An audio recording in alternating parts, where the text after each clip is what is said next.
Today we have the T-bar row. The T-bar row is used on a landmine. You'll have an attachment of some kind on there. It's going to primarily train your upper back. Before I teach you that, I want to make sure that you know how to do a proper hip hinge. So come on in, let me show you. You make sure you can do a Romanian deadlift, which is where you're hinging right through the hip. So right there is where all the hinging happens. The back is going to be straight. So the Romanian deadlift, you're going to go down to this position for the T-bar row, and that's going to be our starting position. If you have the hip hinge or the Romanian deadlift down perfectly, then the T-bar row, you won't have any problems with the setup and technique. So same thing here. What I want you to do is stand all the way up, especially when you're learning the movement. Now you don't want to be standing vertical.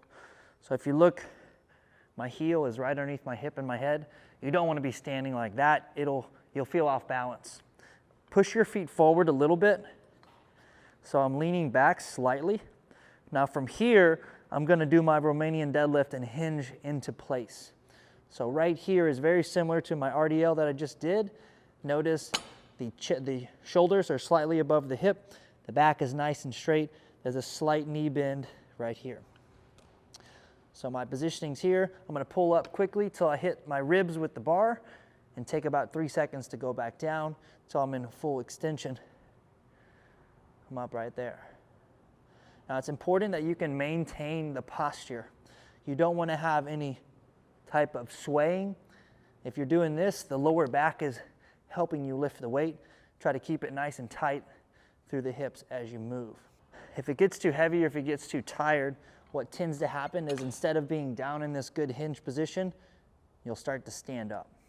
The higher you stand up, the less you have to pull the weight, the shorter the distance, which means you're not going to get as good of a training effect. Also, when you stand up, you're going to start using more upper traps and less of your lats and rhomboids, which are the muscles in your middle of the back. So stay down into the movement, hinged right there.